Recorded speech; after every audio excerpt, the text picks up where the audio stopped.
Hello दोस्तों, एमीटेक classroom के YouTube channel पे आप सभी का स्वागत है।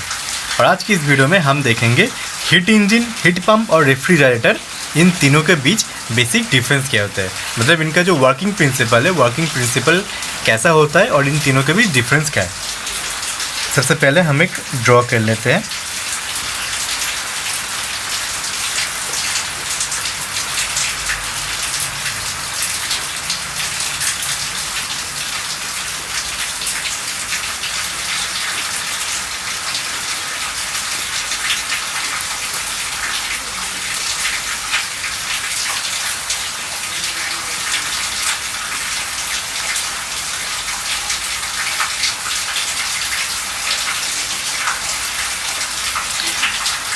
तो देखिए, हीट इंजन में क्या होता है।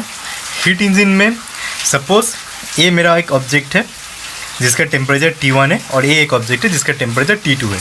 और इसमें जो कंडीशन है, कंडीशन क्या है, T1 ग्रेटर देन T2, मतलब T1 का जो मतलब ये जो ऑब्जेक्ट है इसका सपोज ये है और ये B है, तो ए ऑब्जेक्ट का जो टेम्परेचर है वो ज़्यादा है और बी ऑब्जेक्ट से।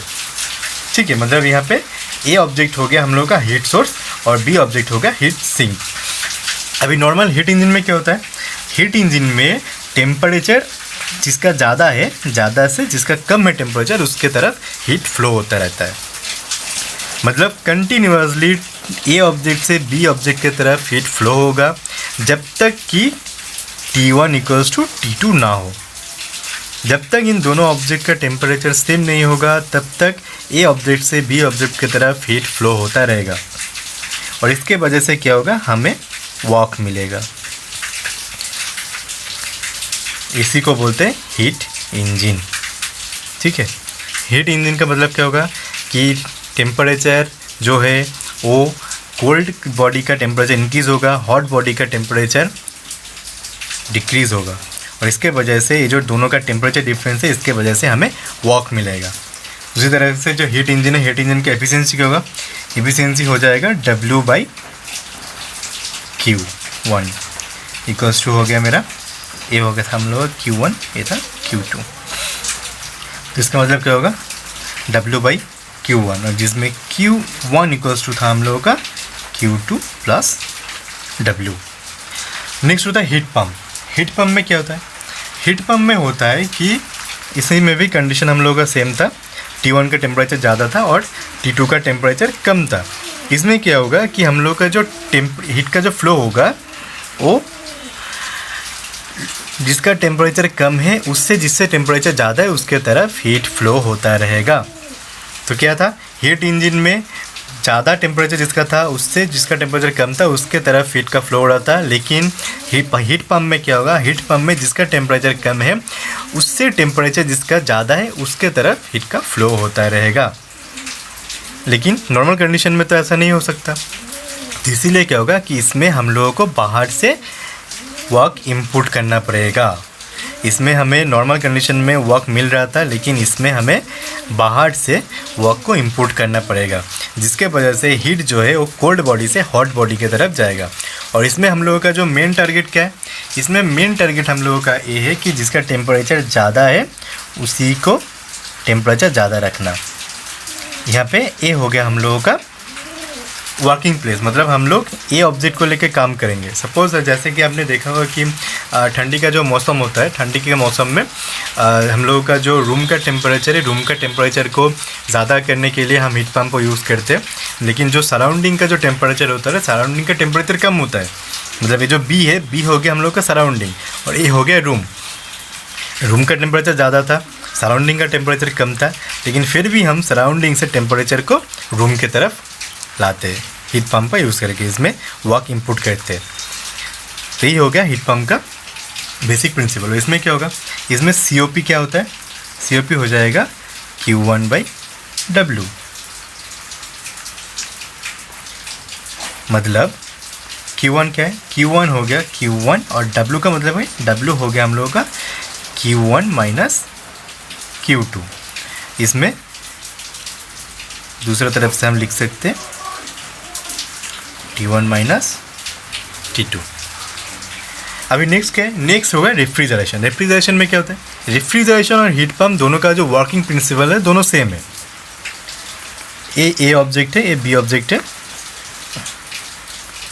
ए ऑब्जेक्ट का टेम्परेचर ज़्यादा है, बी ऑब्जेक्ट का टेम्परेचर कम है। इसी में भी हम लोगों का जो टेम्परेचर है, टेम्परेचर लो बॉडी से हॉट बॉडी की तरफ जाएगा। मतलब यहाँ पे जो हम लोगों का था रूम और सराउंडिंग से टेम्परेचर रूम की तरफ आ रहा था। इसी में भी कंडीशन वही रहेगा, हमें बाहर से वर्क इसमें इंपोर्ट करना पड़ेगा और टेम्परेचर लो बॉडी से हॉट बॉडी की तरफ जाएगा। लेकिन इसमें हम लोगों का जो टारगेट पॉइंट है वो लो बॉडी है।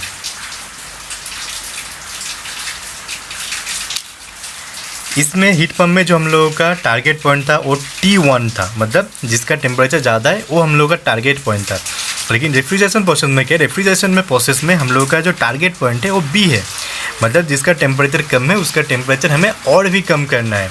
जैसे हम फ्रीज़ में कम करते हैं, फ्रीज़ में क्या क्या होता है, फ्रीज़ में एक कंस्टेंट स्पेस होता है और कंस्टेंट स्पेस का जो टेम्परेचर है, सपोज़ हमने उसका टेम्परेचर -10 डिग्री सेंटीग्रेड पर सेट कर दिया और सराउंडिंग में जो हम लोगों का रूम है, रूम का टेम्परेचर सपोज़ हम लोगों का 25 डिग्री सेंटीग्रेड है। तो इसमें क्या होगा कि नॉर्मल कंडीशन में क्या होना चाहिए कि 25 से -10 डिग्री सेंटीग्रेड की तरफ हीट जाना चाहिए। लेकिन रेफ्रिजरेशन में हम क्या करते हैं, हम उल्टा करते हैं। हम इसमें पंप यूज़ करते हैं, कंप्रेसर यूज़ करते हैं और इस पूरा प्रोसेस को -10 डिग्री से टेम्परेचर को 25 डिग्री सेंटीग्रेड की तरफ ही फ्लो करा देते हैं। यही होता है रेफ्रिजरेशन का काम। तो क्या हुआ कि रेफ्रिजरेशन का और हीट पंप का जो बेसिक वर्किंग प्रिंसिपल था दोनों का सेम है। और इसी तरह से यहाँ पे भी COP हमें क्या मिलेगा, COP मिलेगा। इसमें था ये Q1 और ये था Q2, इसमें भी हम लोगों का वही था। लेकिन इसमें क्या था, इसमें हम लोगों का एक Q1, इसमें हम लोगों का Q1 था टारगेट जोन की तरफ हीट और इसमें Q2 है हम लोगों का टारगेट जोन की तरफ हीट। तो इसमें होगा हम लोगों का Q2 by W equals to Q2 by Q1 minus Q2 equals to T1 by T1 minus T2 by T1 minus T2। तो इसीलिए हीट पंप जो होता है, हीट पंप का COP of heat pump equals to COP of refrigerant plus 1। इसमें ये था हम लोगों का टारगेट जोन और रेफ्रिजरेशन में ये था हम लोगों का